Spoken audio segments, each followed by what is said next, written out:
Muy buenos días, hermanos en Cristo y María. Una mañana más aquí para compartir la palabra dulce de Dios. Les habla el Padre Tomás Galarza Figueroa como todos los domingos. Hoy es domingo 7 de febrero de 2021. Es el quinto domingo durante el tiempo ordinario. Oremos juntos para que el Espíritu Santo de Dios descienda sobre cada uno de nosotros, para que el Espíritu Santo de Dios con sus 7 dones inunde nuestras vidas y nuestros corazones, podamos vivir este domingo completo en la presencia del amor de Dios y presentarnos ante los hermanos como una opción para que se acerquen al Cristo de la gloria siguiendo nuestras huellas, porque nosotros caminamos sobre las huellas del Maestro. Vamos a rezar para que el Señor ya de una vez aparte esta pandemia de nuestras playas, podamos recuperar nuestra vida cotidiana, podamos volver a vivir en familia y sobre todo podamos volver a la iglesia, a la casa de papá, para celebrar la Eucaristía y la vida sacramental, para confesar nuestros pecados, para comernos a Cristo vivo en cada Eucaristía y para continuar con nuestros apostolados siempre por el bien de las almas. Que este domingo sea salvífico y que nosotros podamos testificar que Cristo vive y que es real. La liturgia de la palabra de hoy es muy interesante, pero antes quiero pedirte, por favor, suscríbete al canal de la Diócesis de Mayagüez, y también a este canal que ya sabes que lleva mi nombre, Tomás Galarza Figueroa. Te suscribes, tocas la campanita para recibir las próximas notificaciones. Vas a recibir videos todos los días de la homilía diaria y, lógicamente, el fin de semana de la homilía dominical. Allí también en los comentarios dejas tus sugerencias, tus comentarios, pero también dejas tus intenciones para la misa, las cuales llevamos a la Eucaristía en una intención especial. Y te pedimos además que compartas este canal en todas tus redes sociales e invites a todos tus amigos a suscribirse también. La liturgia de la palabra de hoy nos invita a todos al seguimiento de Cristo, al discipulado, a conocerle cada vez más, a amarle cada vez más y a servirle cada vez mejor. La primera lectura fue tomada del libro de Job en el capítulo 7, versos 1 al 4, versos 6 y 7. Lee de esta manera. Habló Job diciendo: ¿no es acaso milicia la vida del hombre sobre la tierra, y sus días como los de un jornalero? Como el esclavo suspira por la sombra, como el jornalero guarda su salario, mi herencia han sido meses baldíos, me han asignado noches de fatiga. Al acostarme pienso, ¿cuándo me levantaré?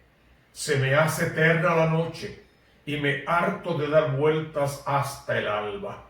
Corren mis días más que la lanzadera. Se van consumiendo faltos de esperanza.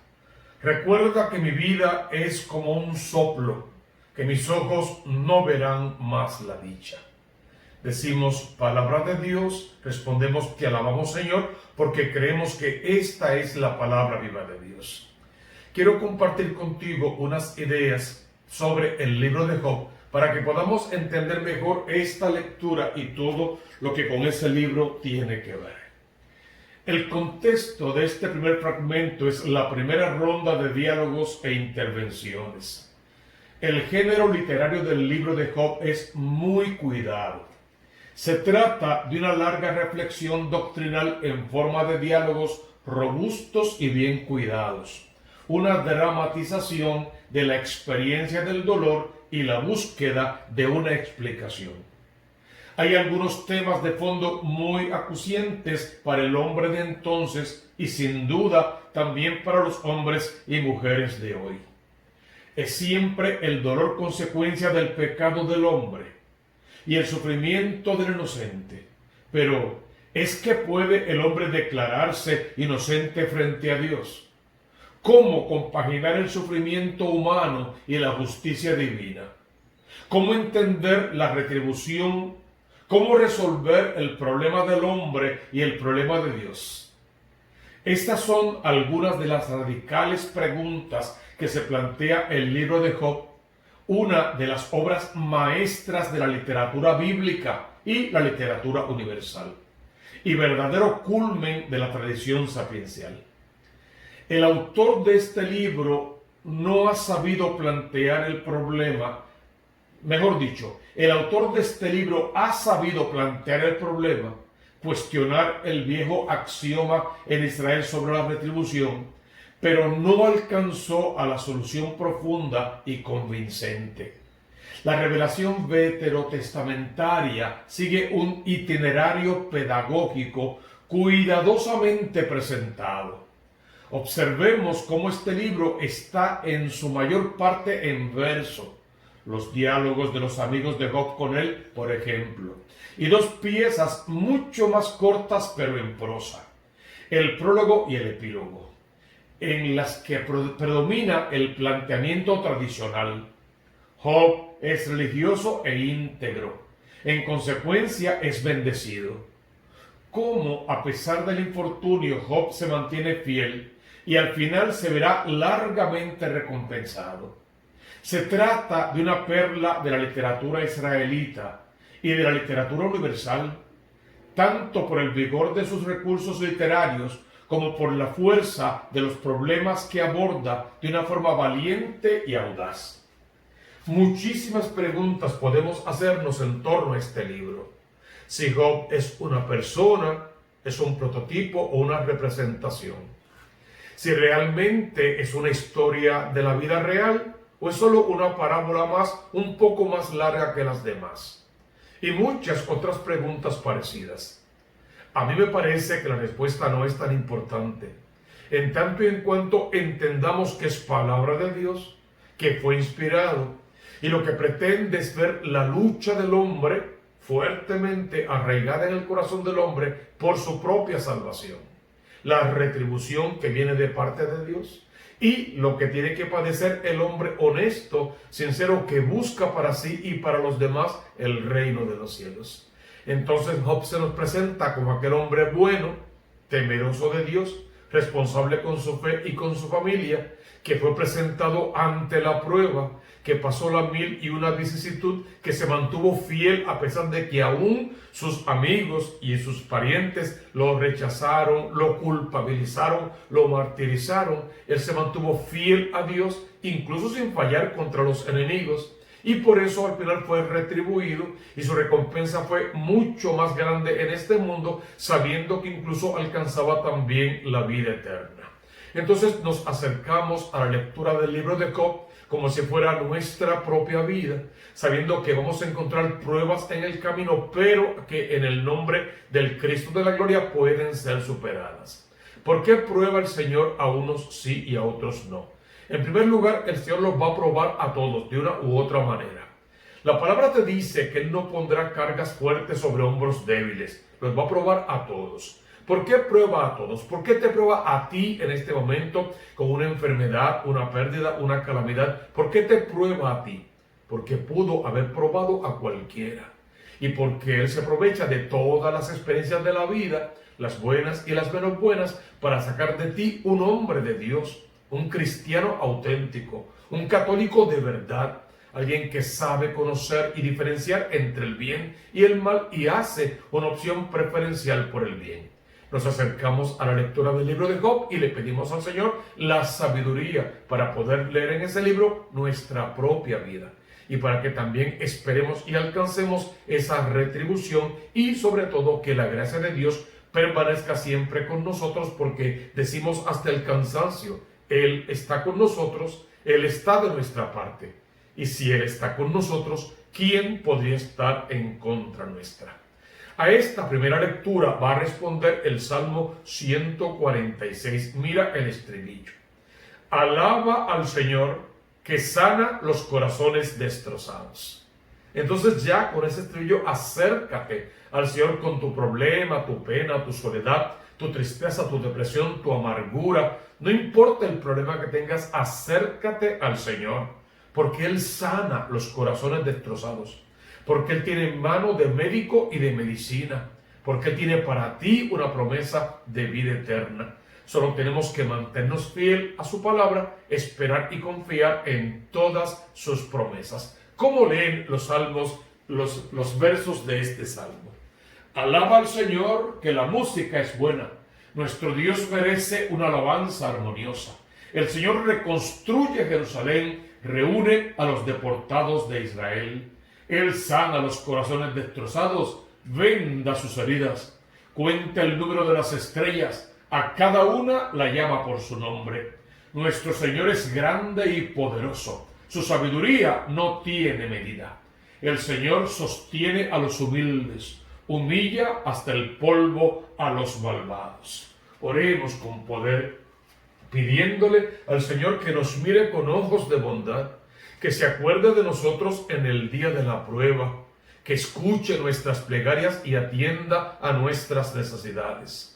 Hermano, coloca ahora mismo sobre el altar de Dios, en cada Eucaristía que ahora mismo se está celebrando en todas partes del mundo, coloca allí tus verdaderas intenciones. Clama a ese Dios, abandónate a ese Dios, saca el Job que tienes por dentro, preséntalo ante el altar para que en oración de intercesión el Señor, que es bueno, escuche tu plegaria por ti y por los demás, y de esa manera podamos estar seguros que este mundo sí va a cambiar, que la salvación nos va a llegar, que esta calamidad se va a detener, va a pasar y que podremos recuperar nuestras vidas. Con cada salmo alaba, bendice, glorifica al Señor, que está contigo, que está de tu parte y que nunca te va a abandonar. Tenemos una segunda lectura a la cual hay que prestarle verdadera atención. Está tomada de la primera carta del apóstol San Pablo a los Corintios, en el capítulo 9, versos 16 al 19, versos 22 al versos 23. Primero, el contexto inmediato de este fragmento es una sección de la carta que trata de exponer algunas exhortaciones para renunciar a los propios derechos y estar pendientes siempre de lo que edifica y construye la comunidad y es un bien para los hermanos. Pablo ha ido por delante, renunciando incluso a ciertos derechos que le correspondían por su misión de apóstol. El mayor bien que ofrecía Pablo era la proclamación del Evangelio y evitaba por todos los medios que esta tarea pudiera ser empañada por ningún elemento extraño. Entonces, con eso en mente, vamos a dar lectura a esta segunda. Hermanos, el hecho de predicar no es para mí motivo de orgullo. No tengo más remedio. Y ay de mí si no anunciara el Evangelio. Cuando Pablo dice que no es motivo de orgullo, se refiere a que no se va a vanagloriar, que no se va a endiosar, que no va a tomar el Evangelio como algo suyo, sino como algo que le viene de Cristo y por ende va a predicar íntegro el Evangelio de Cristo, sin inventos, sin mandatos que Dios no ha dado y sin colocar sobre los demás cargas inllevables. No se enorgullece de eso, porque el Evangelio no es su propiedad privada, sino que de Cristo lo recibe e íntegro tiene que comunicarlo. Y él dice con todas las letras, ay de mí si no anuncio el Evangelio. Luego añade, si yo lo hiciera por mi propio gusto, eso mismo sería mi paga. Pero si lo hago a pesar mío, es que me han encargado este oficio. Entonces, ¿cuál es la paga? Y esa pregunta es muy importante. Fíjate lo que Pablo está diciendo. Lo hago muy a pesar mío. O sea, que si de él dependiera, seguiría en su antigua vida, donde tenía grandes privilegios, era muy reconocido, muchos placeres y quién sabe cuántas otras cosas más. Pero él mismo va a decir que todo aquello lo estima como paja y vacío frente al poder de anunciar el Evangelio de Cristo. ¿Cuál es la paga? ¿Qué es lo que gano realmente cuando predico el Evangelio con poder según el mandato del Rey de Reyes, del Dios del cielo, del Señor del señorío? Precisamente dar a conocer el Evangelio, o sea, el Evangelio mismo es la recompensa. Anunciándolo de balde, de gratis, sin esperar ninguna recompensa en este mundo, aunque Pablo mismo va a decir que bien merece el obrero su salario. Sin usar el derecho que me da la predicación del Evangelio. Tengo derecho a vivir del altar porque para el altar trabajo, pero Pablo llega a decir que aún a eso está dispuesto a renunciar con tal de no escandalizar a nadie y con tal de que no se desvirtúe lo que él intenta hacer, que es proclamar con poder el Evangelio de Cristo, no el suyo, el de Cristo. Porque siendo libre como soy, me he hecho esclavo de todos. O sea, Pablo está diciendo, renuncio a mi propia libertad, se le entrego al Cristo de la gloria y todo por la salvación de las almas. ¿Y para qué Pablo se ha hecho esclavo de todos? Mira lo que él mismo garantiza, para ganar a los más posibles. Quizá no pueda ganarlos a todos, porque los que cierren su oído, los que endurezcan su corazón, aquellos a los que la luz les llegue pero la rechacen, pues no podrán salvarse. No porque Cristo no quiera que se salven o porque Pablo no haga lo necesario, sino porque cada uno es libre para elegir salvación o condenación. Dice Pablo, me he hecho débil con los débiles para ganar a los débiles. Es la solidaridad de la que el Evangelio siempre nos va a hablar, hacernos pobres con los más pobres para participar de su pobreza y entregarles la riqueza del Evangelio. Me he hecho todo para todos, para ganar, sea como sea, a algunos. Fíjense que igual en el Evangelio de hoy se va a decir que le trajeron a Cristo muchos enfermos y él sanó a algunos de esos enfermos. Otra vez, dejando bien claro que cada uno es libre para aceptar o rechazar el Evangelio y por ende para aceptar o rechazar su propia salvación. Y todo lo hago por causa del Evangelio, para participar yo también de sus bienes. ¿Qué bien mayor nos trae el Evangelio? La alegría de predicarlo, nos va a decir el Papa Francisco. ¿Qué bien mayor nos trae participar del reino de los cielos? Poder salvarnos a nosotros e igual salvar a toda nuestra familia. Tenemos un Evangelio que necesita ser estudiado con mucho cuidado. Está tomado, según San Marcos, en el capítulo 1, versos 29 al 39. Primero vamos a ver lo que los primeros domingos de este tiempo ordinario nos han ido revelando. Ya sabes, el primer domingo del tiempo ordinario, de esta primera parte del tiempo ordinario, acompañamos a Cristo en su bautismo. De hecho, era la fiesta del bautismo del Señor. Llegó al río Jordán y se hizo bautizar por Juan el Bautista. Se bautiza en el río, que fue la puerta por donde el pueblo hebreo entró a la tierra prometida, y él se presenta ahora como la puerta de entrada al reino de los cielos.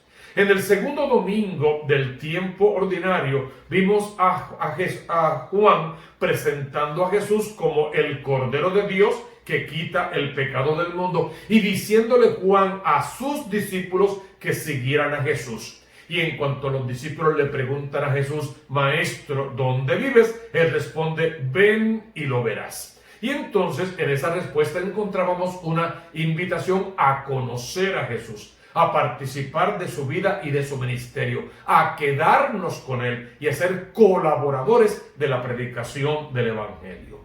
El tercer domingo del tiempo ordinario vimos a Jesús llamando a sus primeros discípulos, que de hecho algunos de ellos ya eran discípulos de Juan. Llamó a Juan y a Santiago, llamó a Andrés y llamó a Pedro, eran pescadores y los invitó a hacerse pescadores de hombres, o sea, a la pesca de las almas por el reino de los cielos. El cuarto domingo, que fue el domingo pasado, vimos a Jesús entrando en la sinagoga, se encontró allí con un endemoniado, hubo un diálogo entre ambos. ¿Qué quieres de nosotros, Jesús de Nazaret? ¿Acaso has venido a atormentarnos? Jesús expulsando el demonio de ese hombre y dejándolo completamente libre. Eso pasó en la sinagoga a la vista de todos, y mientras muchos lo admiraban por lo que hacía, otros buscaban la forma de cómo acabar con él.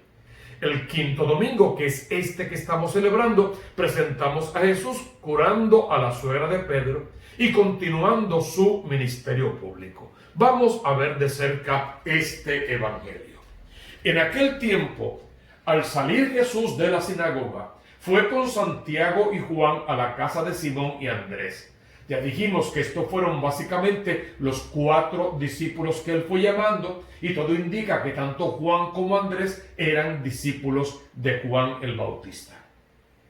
Al llegar a la casa de Simón, la suegra de Simón estaba en cama, con fiebre, e inmediatamente le hablaron de ella. Queremos ver ahí el poder de la oración de intercesión. La fe de aquellos que van con Jesús, que creen que Jesús tiene el poder para sanarla. Y el abandono de esta mujer en las manos de Jesús, creyendo también en el fondo de su corazón que efectivamente Jesús la puede levantar. ¿Qué hace Jesús cuando le dicen que esta mujer está allí y que está enferma? Él se acercó. Hermano, si algo tienes que permitir en este domingo y todos los domingos de tu vida, es que Jesús se acerque a tu vida. Déjalo que venga hacia ti mientras tú te mueves hacia Él. Y no solo que se acerque, la tomó de la mano y la levantó. Jesús hoy, ahora mismo, puede acercarse a ti en tu necesidad. Tomarte literalmente de la mano para conducirte, para llevarte y levantarte de no importa cuál sea el pecado, la miseria o la doble vida que estés viviendo ahora. Él tiene el poder, depende de ti, del alcance de tu fe, de la fe de los que interceden por ti y de la fe de la comunidad. Puede levantarte a ti, levantar tu matrimonio, levantar tus enfermos. Él puede hacer que todo marche en su presencia y que podamos recibir gracia tras gracia para luego ir a comunicarlo a todos los demás. En cuanto se le acercó, la tomó de la mano y la levantó, se le pasó la fiebre y se puso a servirles. Y ahí hay una característica principal de el evangelizado.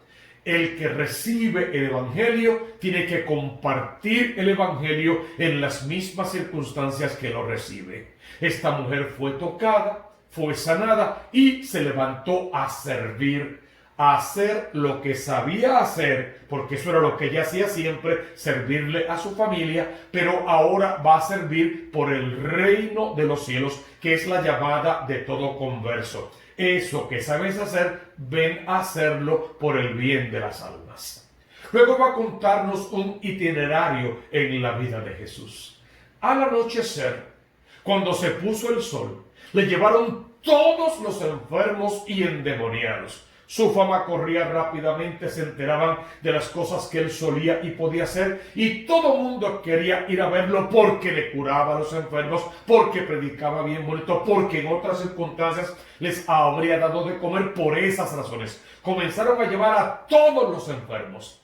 La población entera se agolpaba a la puerta, no cabía allí un alma más. Y mira la aseveración. Jesús curó a muchos enfermos, no a todos, a muchos enfermos de diversos males, y expulsó a muchos demonios. Y como los demonios lo conocían, no le permitía hablar. Porque no olvidemos el secreto mesiánico, la hora de Dios, el momento exacto. Y Jesús quiere que todo se cumpla a plenitud. Además, los demonios no querían hablar para proclamar su reino, sino para maldecir, para proferir amenazas, para blasfemar, y eso jamás ante la presencia del amor de Dios. Luego termina ese día completo y empieza otro día. Se levantó de madrugada, cuando todavía estaba muy oscuro. Se marchó a un lugar solitario. Ese lugar solitario no habla de una soledad, habla del estarse solo ante la presencia de Dios para que Dios pueda hablarnos al corazón y darnos las instrucciones del día. De esa manera deberíamos todos comenzar nuestro itinerario diario, para comenzarlo en la presencia del Señor, trabajarlo por el reino de los cielos y terminarlo en los brazos del Señor. Sí, y se fue a orar, a hablar con su Padre Dios, a entenderse con Él, a descansar en sus brazos, a repasar el itinerario y a buscar la fuerza que le hacía falta para caminar otro día más completo en la presencia de su Padre y cumpliendo en todo con su santa voluntad. Simón y sus compañeros fueron en su busca y al encontrarlo le dijeron: oye, todo el mundo te busca. Y ante esa aseveración, yo supongo que ellos pensaron que Jesús inmediatamente dejaría su oración, dejaría a su Padre y sería con ellos para cumplir esa voluntad. Sin embargo, definitivamente no fue así. Miren las respuestas de Jesús. Él le responde: vamos a otra parte, a las aldeas cercanas, para predicar también allí, porque para eso he venido. Así recorrió toda la Galilea predicando en sus sinagogas y expulsando los demonios. Vamos a otra parte, como dejando muy claro, el centro del paso de Cristo por este mundo no es curar enfermos, no es echar demonios. Por ahí comenzó porque tal vez era la más grande necesidad que aquella gente tenía en aquel momento. Sin embargo, Él va a dejar muy claro que Él viene para predicar el reino de los cielos, para predicar en todas partes del mundo a fin de que su palabra llegue a todas partes del mundo, para predicar también allí, porque para eso he venido. Entonces, hermano, quizás es tiempo de que la iglesia madure, crezca de verdad, crezca, de que la iglesia se fortalezca y que la iglesia entienda que el sentido principal de ella como institución sagrada es cumplir en todo con la voluntad de Dios. Y más que hacer una fábrica de milagros y de milagreros, hacer una verdadera fábrica de almas llamadas a la presencia de Dios. Predicando el Evangelio, para eso ha venido Cristo y es a eso a lo que nos ha enviado. Vayan por todo el mundo y proclamen el Evangelio. Que en el camino se pueden hacer milagros, se pueden expulsar demonios, que pueden haber signos, prodigios, sí, claro que sí, y Él los va a regalar según el monto de la fe de la iglesia. Pero lo primero y lo más importante es el predicar con poder la palabra de Dios, en dejar todo tipo de fanatismos y en abandonar esos falsos evangelios. Apartarnos de esas sectas que nos apartan a veces de Dios y volver a la casa de papá, a la iglesia verdadera, a la vida sacramental, a la predicación con alegría del Evangelio de Cristo y al trabajo incansable por el reino de los cielos. Unas lecturas impresionantes para este día. Igual que Job encontraremos nuestra retribución. Igual que Pablo trabajaremos como única recompensa por el reino de los cielos y por la alegría de predicar el Evangelio. E igual que Cristo nos iremos por todas partes proclamando con poder su palabra, enseñando en su nombre y atrayendo almas al cielo. Deja que el Espíritu Santo de Dios toque tu vida completamente y la transforme. No olvides, suscríbete a este canal y al canal de la diócesis y no olvides mantenerte siempre en oración con nosotros. Tú conoces la consigna. Busca primero el reino de Dios con su justicia y todo lo demás vendrá por añadidura. Recibe la bendición de lo alto en el nombre del Padre y del Hijo y del Espíritu Santo. Amén, amén y amén.